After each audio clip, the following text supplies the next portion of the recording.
এরপরে প্রশ্ন হলো, নবুয়তের পূর্বে রাসূল আকরাম সাল্লাল্লাহু আলাইহি সাল্লাম কোন ধর্ম পালন করতেন? গুরুত্বপূর্ণ প্রশ্ন।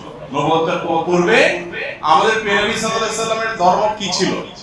যদি বলেন যে কোন ধর্ম অনুসরণ করতেন না, তাহলে নাউজুবিল্লাহ, উনি কি ধর্মহীন ছিলেন নাকি? উনি নবী হয়েছেন কত বয়সে? 40 বছর বয়সে। 40 বছর বয়স মানে তো জীবনের মূল টাইমটা। এই 40 বছর পর্যন্ত উনি নিজে তো নবী ছিলেন না, উনি নবী হয়েছেন তারপরে। তাহলে 40 বছর পর্যন্ত নবী হওয়ার আগে তার ধর্ম কি ছিল? এর উত্তর হলো যে আম্মা জান আয়েশা রাদিয়াল্লাহু তাআলা আনহা বর্ণিত হাদিসে বুখারীতে আসছে, মুসলিমে আসছে, তিনি বলেছেন যে কান নবী সাল্লাল্লাহু আলাইহি সাল্লাম ইয়াখলু বিগার হিরা ইয়াতাহান্নাফ ফি। নবী সাল্লাল্লাহু আলাইহি সাল্লাম নবী হওয়ার আগে হেরা গুহায় গিয়ে ইবাদত বন্দেগী করতেন। ইয়াতাহান্নাফ এর তরজমা ইবনে হাজার আসকালানি রাহিমাহুল্লাহ সঙ্গে করেছেন ইয়াতাহান্নাফ, অর্থাৎ ইব্রাহিম আলাইহিস সালামের যে দ্বীন হানিফ ছিল, ওই দ্বীন হানিফের উপরে তিনি অটল থাকতেন, অবিচল থাকতেন। সমাজের বিভিন্ন অপরাধ, এগুলোর যে আপনার কি বলে এটাকে, এগুলোর যে ছোঁয়া, এগুলোর যে আঁচ, এগুলো নবী সাল্লাল্লাহু আলাইহি সাল্লামের গায়ে তিনি লাগাতে দিতেন না, বরং তিনি হেরা গুহায় গিয়ে আল্লাহর ইবাদত বন্দেগী করতেন।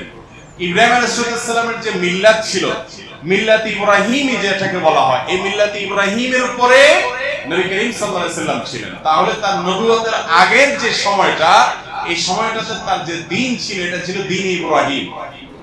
কোন দিন ছিল? তার বাবা পূর্বপুরুষ ইব্রাহিম আলাইহিস সালামের দ্বীন এবং মিল্লাতের উপরে ছিলেন, এবং সেই মিল্লাত, সেই আকীদা এবং সেই মানের উপরে থেকে তিনি গারে হেরায় গিয়ে আল্লাহ তাআলার জিকির, আল্লাহর স্মরণ, দোয়া করতেন। নবী করিম সাল্লাল্লাহু আলাইহি সাল্লাম মক্কায় জন্ম হয়েছে, তার মক্কায় বড় হয়েছেন, 40টা বছর নবী হওয়ার আগ পর্যন্ত এখানে কাটিয়ে দিয়েছেন।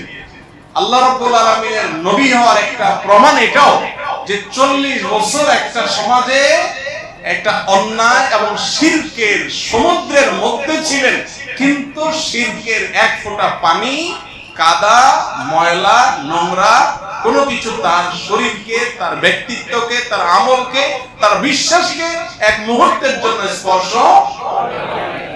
এটা সম্ভব শুধুমাত্র তার বেলাতে, যাকে রক্ষা করেছেন স্বয়ং আল্লাহ।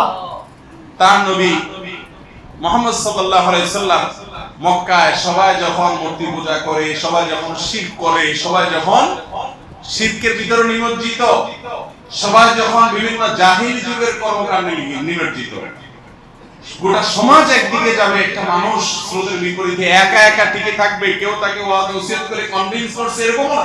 এটা হতে পারে শুধুমাত্র কিসের মাধ্যমে? আল্লাহ তাআলা। তো নবী হওয়ার আগে তিনি মক্কার মানুষদের এই শিরকপূর্ণ যে দ্বীন, এটার অনুসারী ছিলেন। তিনি ছিলেন ইব্রাহিম আলাইহিস সালামের মিল্লাতের কি ইমাম আল্লামা আলুসি রাহিমাহুল্লাহ সহ বিশ্ববিখ্যাত মুফাসসির, মুহাক্কিক, উলামায়ে কেরাম এই কথাই বলেছেন যে তার আগের যে জীবন সে অ্যানালাইসিস করলে দেখা যায় যে তিনি দ্বীনে হানিফের উপর ছিলেন। তিনি যদি নিজে নবী হওয়ার আগে এক মুহূর্তের জন্য অন্যদের দেখা দেখি বাচ্চা কালেও যদি অন্তত শিরকের কাজ করতেন, নাউজুবিল্লাহ, তাহলে শিরকের বিরুদ্ধে তিনি যখন তাওহীদের দাওয়াত দিয়েছেন, মক্কার মানুষ বলতো যে তুমি নিজেই তো এক সময় করতা, ঠিক না? ঠিক। কিন্তু অমুসলিমদের রচিত কোন নবীজির জীবনী গ্রন্থেও এরকম তথ্য পাবেন না যে মক্কার কোন মানুষের বুকের পাটায় বল ছিল যে নবীজিকে বলবে যে তুমি নিজেও করেছো। কারণ তিনি শিশুকাল থেকে সবাই শিরকে নিমজ্জিত থাকলেও, বা বেশিরভাগ মানুষ নিমজ্জিত থাকলেও, তিনি কিন্তু আল্লাহর অশেষ অনুগ্রহে সেফ ছিলেন, নিরাপদে ছিলেন। তার আপন দাদা, তিনি মক্কার কুরাইশদের নেতা ছিলেন, যারা মূর্তি পূজা করত তাদের লিড দিতেন।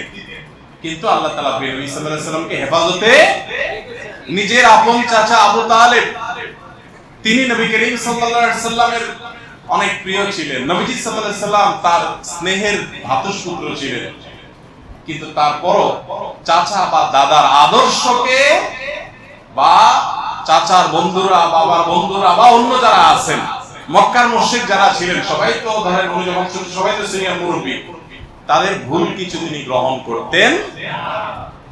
এটাই তার একটা বিশেষ আপনার মুজিজা বলতে পারেন, অলৌকিকত্ব বলতে পারেন, যে আল্লাহ তাআলা তাকে হেফাজতে রেখেছে।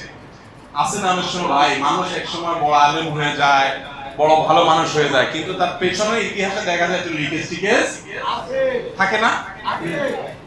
মানুষটা ভালো, কিন্তু এককালে হয়তো এই কাজটা করছে, এই কথাটা বলছে, সে নিজে এটার জন্য লজ্জিত, এখন কিন্তু বলে ফেলছে, তখন বুঝে নাই।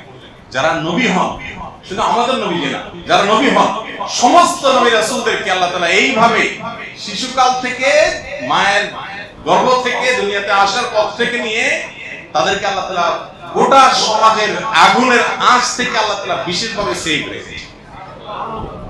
এই জন্য তারা নবী এবং রাসূল হয়েছে। আল্লাহ তাআলা তাদের প্রতি রহমতের বারিধারা বর্ষণ করুন।